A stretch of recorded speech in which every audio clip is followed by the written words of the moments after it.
Okay, well, first of all, I've been doing this for a long time, you guys, and even though we knew we were going to be in the field, there's always something magical about seeing your name come up. We're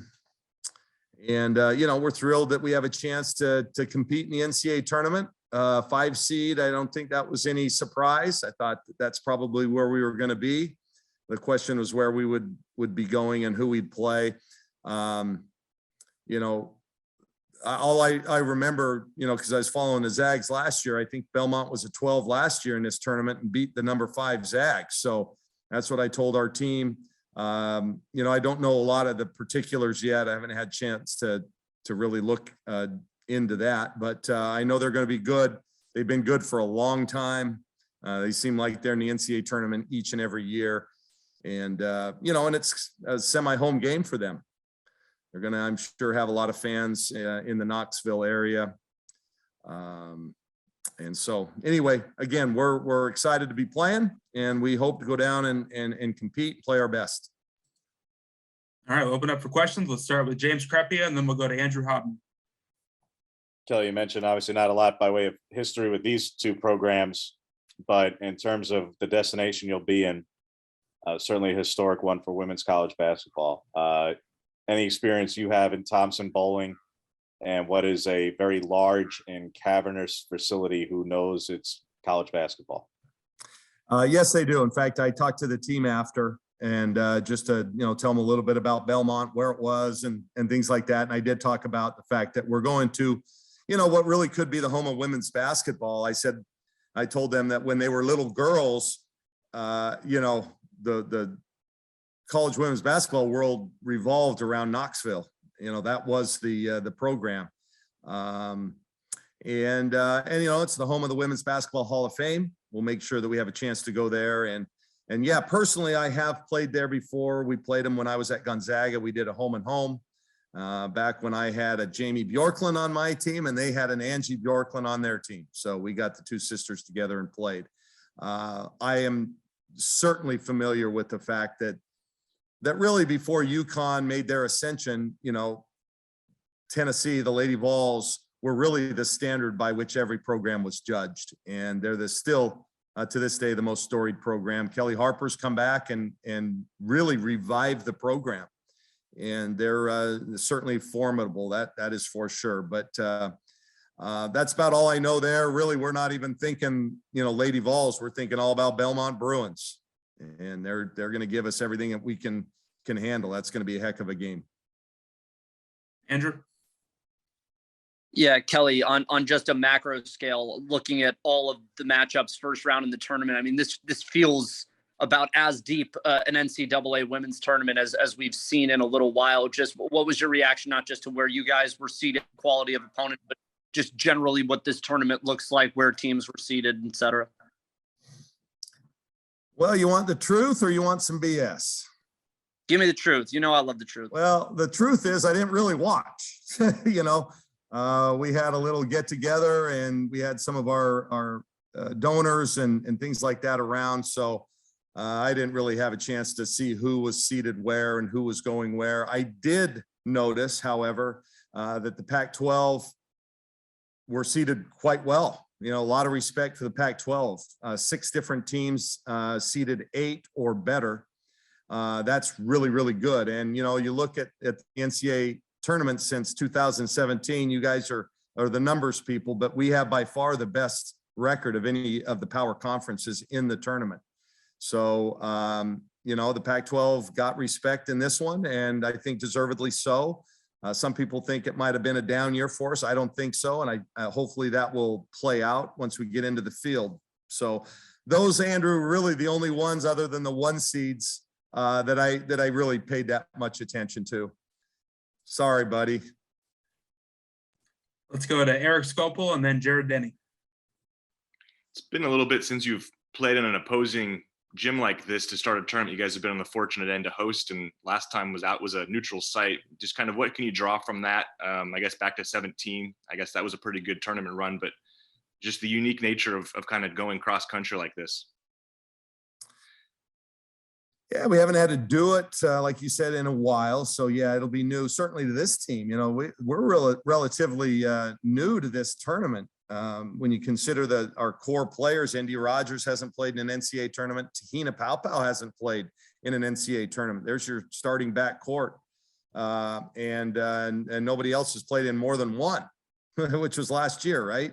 So, you know, it's going to be a unique and new experience for them.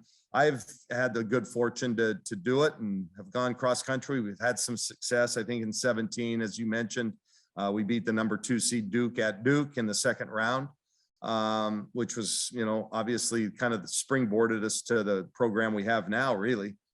But yeah, you know, it's a neutral site game in the first round. That's all we can care about right now. So, but you know, what I'm more concerned with, our kids start final exams tomorrow. And so hopefully they'll be able to get all their exams done before we leave. So this will be a difficult week, but hopefully a very memorable week for our student athletes. And I've been on the record, and you can look back, I've been on the record even on those years we hosted.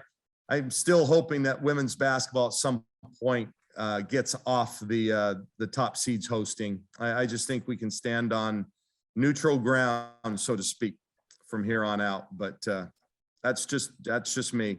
And I'm not saying it this year. You guys know we didn't deserve to host this year. I've said it on years when we were a potential 1 or we're a 2 seed. So I just think that's where the game needs to go and grow. Jared, go ahead.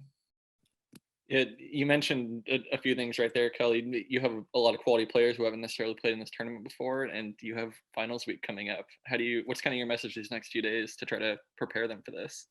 You got to compartmentalize it. You know, you just have to, you know, first of all, you just got to get it all done. I mean, there's no excuses, right? Get it done. We'll have tomorrow off, which is good. Hopefully, most of them are able to get pretty much all their studying done by then. We won't leave until Thursday, so most of them will probably be able to finish their final exams. But that's always priority one, you guys. They're student athletes. The student comes first. I believe that. That was the last message that I left the team with. Good luck on finals. That's what's most important. The basketball will take care of itself. Julian Minnesota. Kelly, I wanted you to put on your dad cap for a second and you talk about Will and the work that he's put in, and also just the fact that not only he, but also you guys as well get a more traditional tournament experience this year. Oh yeah, no question. That was the second biggest reason why I was hoping we could host, right, and put ourselves in position, because I knew Gonzaga was going to end up in Portland. And I would be able to kind of run back and forth, and see them. Unfortunately, I'm going to miss the first couple of rounds. So, but yeah, I mean, this is, we're just excited to play. I mean, we've worked hard for it. I know a lot of people feel like, well, you guys either didn't meet expectations. I've never really known what that means. Maybe it was down year. We lost some more than we had hoped. But the reality is you guys were a 5 seed, which puts us in the top 20 in the country. We can never take that for granted. We can never lose sight of the fact that, this is a really good program and we're having a chance to compete. If a down year is a 5 seed, man, I'll take that. We've really set a high standard around here. That's pretty special. Let's go to Aaron. I apologize. I have no idea if that answered your question, man. No worries. I'll ask another one. So we watched your team kind of hit their stride in January with wins over Arizona and UConn, 2 teams that are ranked pretty high going into postseason. How are you going to allow the team to kind of channel that same energy that you guys kind of hit during that stride that you kind of lost a little bit, but caught at the end of the Pac-12 season? Yeah, I don't know. That was 2 months ago. We're a different team now. We've been up and down. When we play good basketball, we're a pretty good team, and I think we're capable of beating anybody. And that's not hyperbole. I truly do believe that. But we also shown that at times we're not very good. And we just gotta, this is the NCAA tournament. Every possession matters. We have to have extreme focus. I think the fact that last year we won a couple of games in the tournament, we had an upset win over a 3 seed. I think that will help. That matters. Even though it was on a neutral site, that was kind of a unique experience.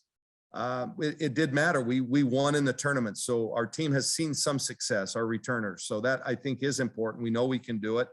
And, I've been around the block. I need to help, this team out as much as possible. Jackie Nard made it as an assistant last year to the championship game with Arizona. Jody, of course, has been with me for many years. She's going to be a great resource. So, we've been through it, through the rigors, and we just need to use our experience to help this team. But we just got to go play well, you guys. I wish I knew had the magic pill or whatever. We just got to go play well, got to go play hard and let the chips fall where they may. James? 2 parts, Kelly. You mentioned Jackie there. I know she's due very soon. So will she be traveling with you folks this weekend, for 1? And 2, on the team side, where do you feel this team is, Kelly, in terms of, is Maddie, do you expect Maddie to be back in a starting capacity? Even if she is, do you like you've talked about how you like the bigger lineup in general? Do you think you saw enough there to stick with it? It certainly redefined your identity last year. Do you look to stick with that? Or are you going to be more the guard-centric team you were most of the season? Yeah, it's a loaded question. I'll handle Jackie's first. I'm not sure. My guess is she will not make the trip since it's quite a ways away. I think she could deliver any day. We're making bets. She's got a couple more weeks for me to win, but I think at this point, she's probably better off staying, but I'm leaving that to her and her doctor and her husband. Either way, she's going to be in the background helping us. She's a wizard at video and things like that. She's really, really good at game planning. So she's going to help us defensively. In terms of who we're going to go with, we have a couple of kids banged up, to be honest with you, James. We haven't had a couple that have kind of been missing some practice here. Maddie's still not back 100%. I'm going to leave that option open. We've played down the stretch with the bigger lineup to start and have had some success with it. Defensively, sometimes we're better when we go small because we can, make more things happen defensively. So I'm going to leave that between me and go from there. Is that fair? Very much so. All right. 2 more for you, KG. Let's go to Eric, Okay. to Andrew to end it. I just wanted to ask you, you answered some of this, but it's such a tough loss in Las Vegas, and you guys had a bit of a break. What have you guys done since? I know finals are ramping up and academics are part of it, but how active have you guys been in terms of practicing? Have you taken some time off? And I know obviously some players, as you mentioned, with some health stuff, so it's kind of probably tough to manage, but how have you guys accomplished that, I guess? Yeah, we took a week off, Eric. We practiced for the first time on Friday afternoon. We practiced yesterday, and then we practiced today. So 3 really good hard days of practice. I thought it was very beneficial. And but I think at this time of the year, man, rest is really, really important. And so we took those days off, not just the physical rest, because we know we have some players that are injured. It's a long season. But the mental rest, I think, is just as important this time of year. I've always done it. When I was at Gonzaga all those years, winning those, conference tournaments and going to the NCAA, we always took the week off. Now there it was different because it was always spring break. So they had a little bit of fun. We didn't have spring break this past week, but, I know a few stayed in Vegas, a few went home.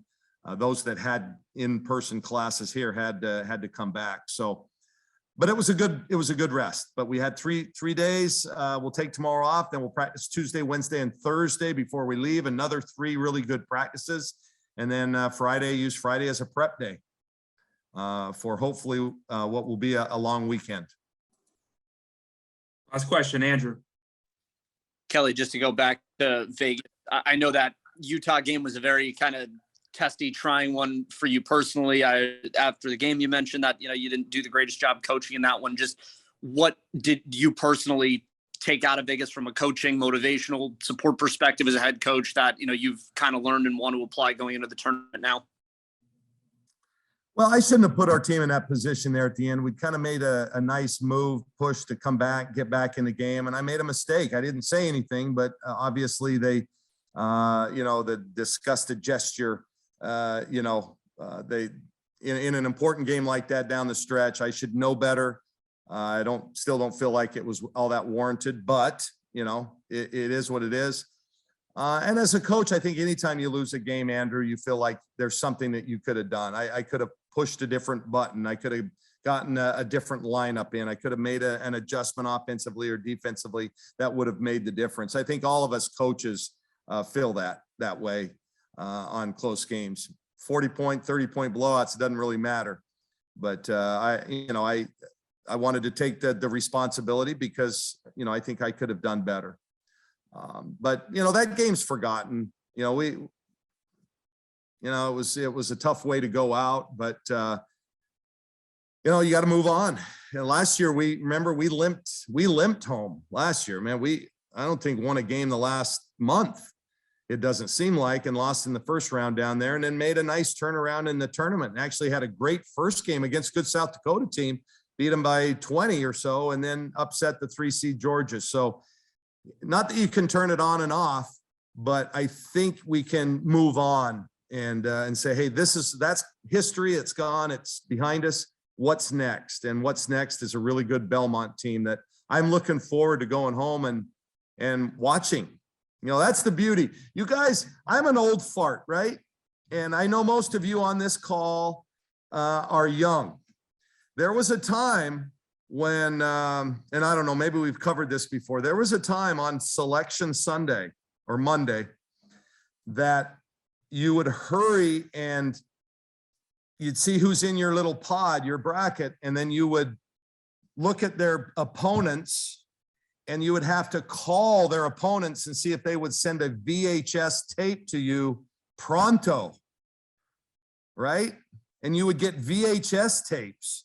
And you go home with a stack of them, a couple days later and look at them. And now we can get on Synergy, and tonight I'll have 10 Belmont games on my computer that I can watch, and I can dissect each player and things like that. So, it's not as crazy as it used to be. And to be honest with you, I kind of liked it. It was fun.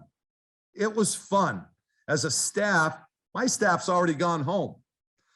We would have been getting together and trying to figure out everything we could. Who knows this coach? Oh, hey, maybe they saved that tape. We can get this tape from them. And it was kind of fun.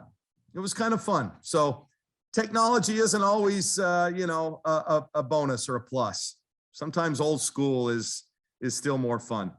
You guys will figure that out when you're an old like me, and maybe Warren. I don't know. Warren, how? I mean, I'm just looking at you. I can't tell. Everybody in this. I'm in your age. No, well, you're probably younger than me, but anyway, you guys, I hope some of you can make the trip with us. We'd love to have you. Maybe not. We're the only team in Oregon in the NCAA tournament, right? Male or female. So. Well, spoiler alert, 3-point defense. Oh, okay. Good. All right. They're top 20 in the country. Okay. Well, we just played Utah a couple of times, had mixed results on that. So we'll see. If you have any other thoughts, make sure you send them in. All right. All right. Thank you, Coach. Appreciate your time. See you guys. Thanks for being here.